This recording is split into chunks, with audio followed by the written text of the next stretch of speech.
இப்போ இந்த அக்கா என்ன வர சொல்ல கேட்டாங்க, ஏன்பா இந்த மாதிரி வேட்டி சேலைலாம் முதல்ல கொடுத்துருந்தாங்களே இப்போ ஏன் கொடுக்கல அப்படின்ட்டு. போட்டு அடுத்த வாட்டி மாற்றி போடுங்கன்னு சொல்லியிருக்கேன்.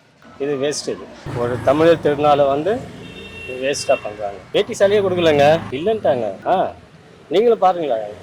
இப்போ என்னென்ன பொருளாக பொருளாக நல்லா இருக்கா?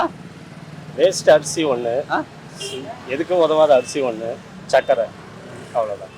கரும்பு வேற எதுவுமே இல்லை. இல்லையே, வேற என்ன பார்க்குறீங்க? காட்டுங்க, அப்படியே வந்து காட்டுங்க பார்க்கலாம். அப்படியே அரிசியை கையில் எடுத்து வேணா காட்டுங்க. சர்க்கரை அப்படியே காட்டுங்க. இந்த அரிசியை நான் உள்ளே போடுறேன், என் கையை பாருப்பா. காசு வேண்டாம். இப்போ வந்து காசை கொடுத்து மக்களை வந்து இது பண்ண தேவையில்ல. ஒரு நல்ல பொருள் கொடுத்தாலே போதும். ஓகேங்களா? அதுதான் நல்லா இருக்கும். காசு பணம் கொடுத்து அதை வந்து அதுவும் ஓட்டு வாங்குற போல தான் கிட்டத்தட்ட. அதுவும் அப்படி தான் வரும்.